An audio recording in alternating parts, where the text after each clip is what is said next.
छठा अध्याय विराट स्वरूप की विभूतियों का वर्णन। ब्रह्मा जी कहते हैं, उन्हीं विराट पुरुष के मुख से वाणी और उसके अधिष्ठात्र देवता अग्नि उत्पन्न हुए हैं। सातों छंद उनकी सात धातुओं से निकले हैं। मनुष्यों, पितरों और देवताओं के भोजन करने योग्य अमृत में अन्न, सब प्रकार के रस, रसनेन्द्रिय और उसके अधिष्ठात्र देवता वरुण विराट पुरुष की जीवा से उत्पन्न हुए हैं। उनके नासा छिद्रों से प्राण, अपान, व्यान, उदान और समान, ये पांचों प्राण और वायु तथा घ्राणेन्द्रिय से अश्वनी कुमार समस्त औषधियाँ एवं साधारण तथा विशेष गंध उत्पन्न हुए हैं। उनकी नेतेंद्रिय रूप और तेज की तथा नेत्र गोलक, सर्ग और सूर्य की जन्मभूमि है। समस्त दिशाएं और पवित्र करने वाले तीर्थ कानों से तथा आकाश और शब्द ज्योतेंद्रिय से निकले हैं। उनका शरीर संसार की सभी वस्तुओं के सार भाग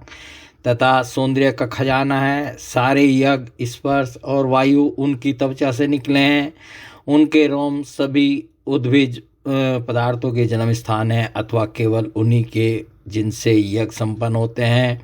उनके केस, दाढ़ी, मूछ और नखों से मेघ, बिजली, शिला एवं लोहा आदि धातुएं तथा भुजाओं से प्राय संसार की रक्षा करने वाले लोकपाल प्रकट हुए हैं। उनका चलना फिरना भू, भुवः, स्वः तीनों लोकों का आश्रय है। उनके चरण कमल प्राप्त की रक्षा करते हैं और भयों को भगा देते हैं तथा समस्त कामनाओं की पूर्ति उन्हीं से होती है। विराट पुरुष का लिंग जल, वीर्य, सृष्टि, मेघ और प्रजापति का आधार है तथा उनकी जनेन्द्रिय मैथुन जनित आनंद का उद्गम है। नारद जी विराट पुरुष की पायु इंद्रिय यम, मित्र और मल त्याग का तथा गुदा द्वार, हिंसा, नृत्य, मृत्यु और नरक का उत्पत्ति स्थान है। उनकी पीठ से पराजय, धर्म और अज्ञान, नाड़ियों से नद नदी और हड्डियों से पर्वतों का निर्माण हुआ है। उनके उदर में मूल प्रकृति, रस नाम की धातु तथा समुद्र, समस्त प्राणी और उनकी मृत्यु समाई हुई है। उनका हृदय ही मन की जन्मभूमि है। नारद, हम, तुम, धर्म, सनकादि, शंकर, विज्ञान और अंतःकरण सब के सब उनके चित्त के आश्रित हैं। कहाँ तक गिनाएं? मैं, तुम, तुम्हारे बड़े भाई सनकादि, शंकर, देवता, दैत्य, मनुष्य, नाग, पक्षी, मृग, रेंगने वाले जंतु, गंधर्व, अप्सराएं, यक्ष, राक्षस, भूत, प्रेत, सर्प, पशु, पितर, सिद्ध, विद्याधर, चारण, वृक्ष और भी नाना प्रकार के जीव जो आकाश, जल या स्थल में रहते हैं। ग्रह, नक्षत्र, केतु, पुच्छल, तारे, बिजली और बादल, ये सब के सब विराट पुरुष ही हैं। यह संपूर्ण विश्व जो कुछ कभी था, है या होगा, सबको वह घेरे हुए है और उसके अंदर ही है। विश्व उसके केवल 10 अंगुल के परिमाण में ही स्थित है। जैसे सूर्य अपने मंडल को प्रकाशित करते हुए ही बाहर भी प्रकाश फैलाते हैं, वैसे ही पुराण पुरुष परमात्मा भी संपूर्ण विराट विग्रह को प्रकाशित करते हुए ही उसके बाहर भीतर सर्वत्र एक रस प्रकाशित हो रहा है। मुनिवर, जो कुछ मनुष्य की क्रिया और संकल्प से बनता है उससे वह परे है और अमृत एवं अभय पद मोक्ष का स्वामी है। यही कारण है कि कोई भी उसकी महिमा का पार नहीं पा सकता। संपूर्ण लोक भगवान के एक पाद मात्र यानी अंश मात्र हैं तथा उनके अंश मात्र लोकों में समस्त प्राणी निवास करते हैं।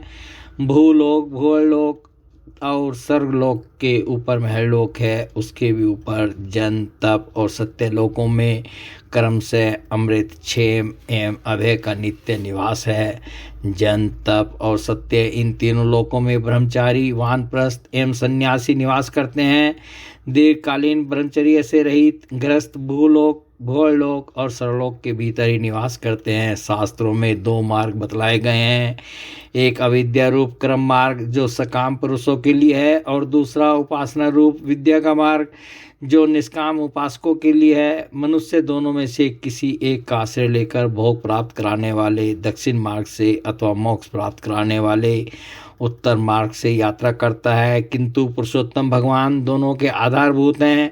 जैसे सूर्य अपनी किरणों से सबको प्रकाशित करते हुए भी सबसे अलग है, वैसे ही जिन परमात्मा से इस अंड की और पंचभूत एकादश इंद्रिय एवं गुण में विराट की उत्पत्ति हुई है, वे प्रभु भी इन समस्त वस्तुओं के अंदर और उनके रूप में रहते हुए भी उनसे सर्वथा अतीत हैं। जिस समय इस विराट पुरुष के नाभि कमल से मेरा जन्म हुआ, उस समय उस पुरुष के अंगों के अतिरिक्त मुझे और कोई भी यज्ञ की सामग्री नहीं मिली। तब मैंने उनके अंगों में ही यज्ञ के पशु यूप स्तंभ कुश यह यज्ञ भूमि और यज्ञ के योग्य उत्तम काल की कल्पना की। ऋषि श्रेष्ठ यज्ञ के लिए आवश्यक पात्र आदि वस्तुएं जौ चावल आदि औषधियाँ घृत आदि स्नेह पदार्थ 6 रस लोहा मिट्टी जल ऋक यजु साम चातुर्होत्र यज्ञों के नाम मंत्र दक्षिणा वृत देवताओं के नाम पद्धति ग्रंथ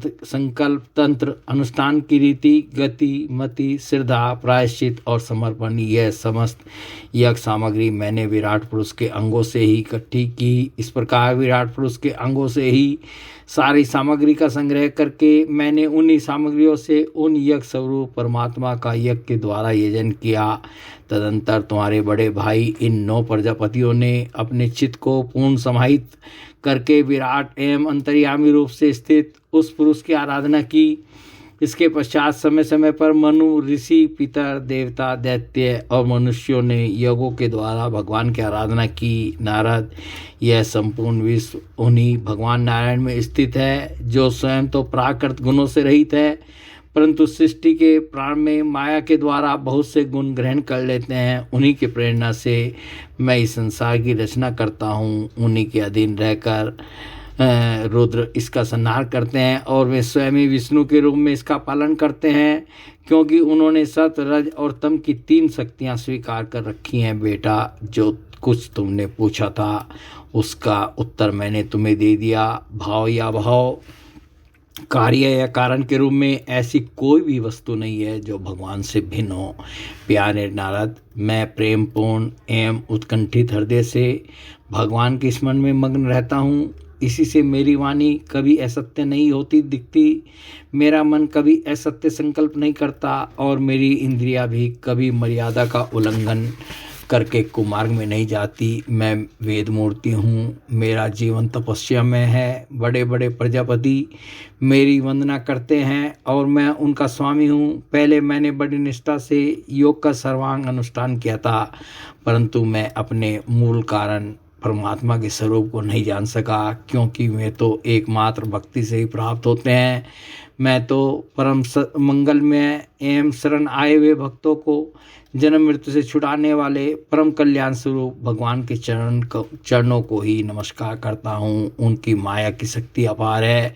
जैसे आकाश अपने अंत को नहीं जानता, वैसे ही वे भी अपनी महिमा का विस्तार नहीं जानते। ऐसी स्थिति में दूसरे तो उसका पार पा ही कैसे सकते हैं। मैं, मेरे पुत्र, तुम लोग और शंकर जी भी उनके सत्य स्वरूप को नहीं जानते, तब दूसरे देवता तो उन्हें जान ही कैसे सकते हैं। हम सब इस प्रकार मोहित हो रहे हैं कि उनकी माया के द्वारा रचे हुए जगत को भी ठीक ठीक नहीं समझ सकते। अपनी अपनी बुद्धि के अनुसार ही अटकल लगाते हैं। हम लोग केवल जिनके अवतारों की लीलाओं का गान ही करते रहते हैं, उनके तत्व को नहीं जानते। उन भगवान के श्री चरणों में मैं नमस्कार करता हूँ। वे अजन्मा एवं पुरुषोत्तम हैं। प्रत्येक कल्प में वे स्वयं अपने आप में अपने आप की ही सृष्टि करते हैं, रक्षा करते हैं और संहार कर लेते हैं। वे माया के लेस से रहित केवल ज्ञान स्वरूप हैं और अंतरात्मा के रूप में एक रस स्थित हैं। वे तीनों काल में सत्य एवं परिपूर्ण है, न उनका आदि है न अंत। वे तीनों गुणों से रहित सनातन एवं अद्वितीय हैं। नारद, महात्मा लोग जिस समय अपने अंतःकरण इंद्रिय और शरीर को शांत कर लेते हैं, उस समय उनका साक्षात्कार करते हैं, परंतु जब असत्पुरुषों के द्वारा कुतर्कों का जाल बिछाकर उनको ढक दिया जाता है, तब उनके दर्शन नहीं हो पाते।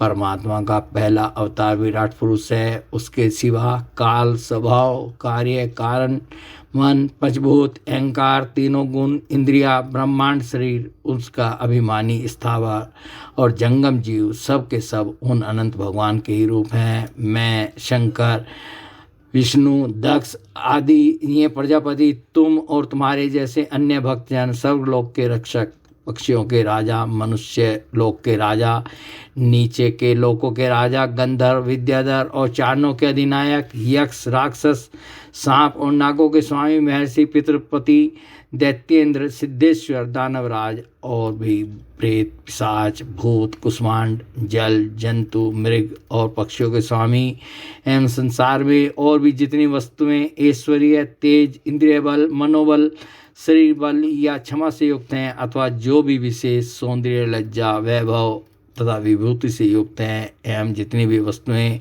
अद्भुत वर्ण वाली, रूपवान या अरूप हैं, वे सब के सब परम तत्व में भगवत स्वरूपी हैं। नारद इनके सिवा परम पुरुष परमात्मा के परम पवित्र एवं प्रधान लीलावतार भी शास्त्रों में वर्णित हैं। उनका मैं क्रम से वर्णन करता हूँ। उनके चरित्र सुनने में बड़े मधुर एवं सर्वनेन्द्रिय के दोषों को दूर करने वाले हैं। तुम सावधान होकर उनका रस लो। बोले भगवान श्री कृष्ण की जय।